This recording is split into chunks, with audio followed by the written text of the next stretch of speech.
This is Carlos Montero from the field. Moroccan, they are celebrating before the match. They're going to play against France. For them, it's really amazing. For the first time, an Africa team make it so far in the World Cup. Is among the 4 best teams, and it's not a casualty.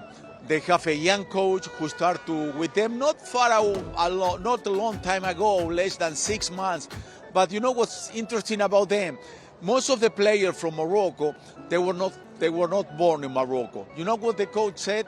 Go to live with your mom for a while so that you can feel our country or we can feel our roots. But this is one of his strategies. Let's know a little bit more about the Morocco coach and his team.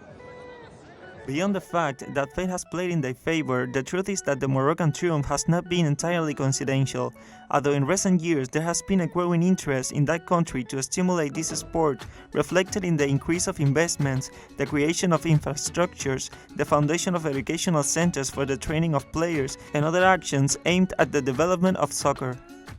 It was only a matter of time before all the resources employed began to bear fruit, and they have accumulated results such as the victory of the local clubs in the Men's and Women's African Champions League and the Men's Confederations Cup. The Moroccans have also won the African Nations Championship and qualified for the World Cup with a sweeping passage through the African qualifiers, winning all 6 of the group matches and beating the Democratic Republic of Congo 5-2 to secure a place in Qatar. Morocco has left its mark in the history of soccer in this World Cup, being the first team from that region to overcome the group stage and the round of 16 to reach the semifinals without conceding goals, and with a great performance between the candidates to win the trophy under the direction of an African coach as well. We asked people here in Doha, Qatar, who are the 2 best so far players of the World Cup. A lot of them they told us Anthony Griezmann and Sofiane Amrabat. The 2 of them are going to face each other in these semifinals. Let's know a little bit more about them. The current champion and the surprise of the World Cup will face each other in the semifinals of the tournament. France and Morocco, one of the great favorites against Arab and African pride. Both teams have stars. However, there are 2 players that have done a championship for the record, are Antoine Griezmann and Sofiane Amrabat. Despite every eye had been over Kylian Mbappé and Achraf Hakimi, these 2 had dominated the midfield for their teams in every game, being the differential factor.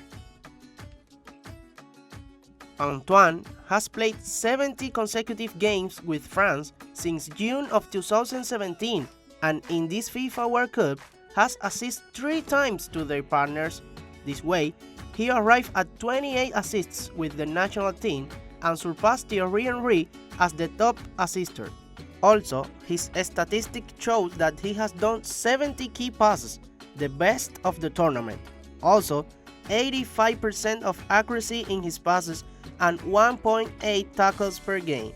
On the other hand, Sofiane Amrabat has made 41 recoveries at the 2022 World Cup, the most of any outfield player in Qatar and the most of any outfield player for an African team in edition of the tournament since at least 1966. Not everybody in Africa is celebrating Morocco's success in the World Cup Qatar 2022. The West Sahara is a territory under Morocco domain. That makes Sahara very upset. But let's put that story in context to see what's going on in Morocco besides football. After the results of the Moroccan national team in Qatar 2022, a wave of joy and celebrations has arisen throughout the African continent because for the first time in history, a team from this region manages to reach the semifinals, beating teams of great caliber. But not all of Africa celebrates this victory, especially the Sahrawi people who are currently under the domination of Morocco. The situation in Western Sahara has been of great international connotation due to its complexity over the years, although it is a conflict that has been going on for decades and has highlighted the consequences of colonization. This territory is a strategic area rich in natural resources that historically has been of interest of certain states, such as Spain, which had it under its domination for almost a century until it later passed mainly into the hands of Morocco. In this way, the UN has failed to offer effective solutions to the problem, while the Sahrawi people continue to struggle for their independence and for the recognition of their territory, in what for years has represented a violation of the principle of self-determination of peoples and a power game based in geostrategic interest which justify a rejection of the Moroccan triumph in Qatar by a large part of the people in this area. So far, Morocco has been undefeated in this World Cup with a draw against Croatia and defeating Belgium and Canada in the group stage, while in the round of 16 they beat Spain and Portugal. Now the Atlas Lions are preparing to face the reigning champions France in a match that will decide who will go on to play Argentina in the final on December 18. A flight from Buenos Aires to here Doha is more than 17 hours.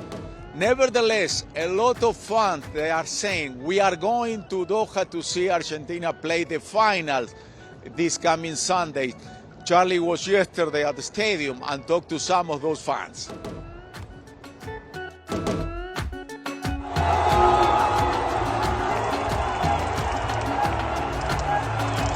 We're with a fan who lost his voice from screaming the goals during this game, the 3 goals scored. How do you feel about the game today? Well, I thought it was going to be more difficult or more tight, and I know Messi opened it really soon. Hopefully we didn't suffer like the last game.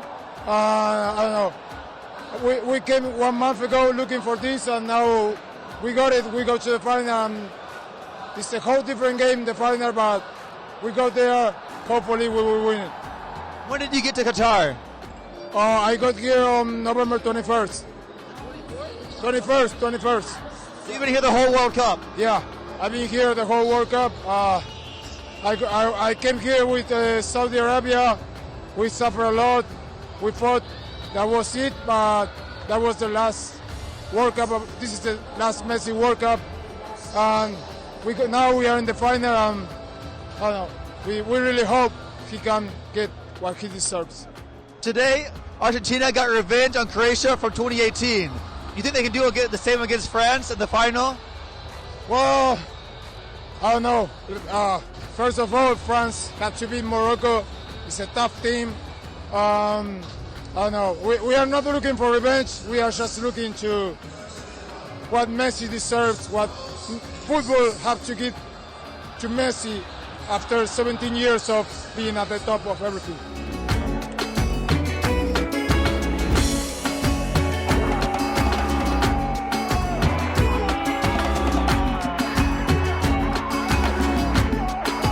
Who would you like that Argentina face on the final, France or Morocco? You can write us on social media. Let's do a short break, and I remind you, here we are always opening social media from the field on Twitter. We'll be right back with more of this show from Qatar.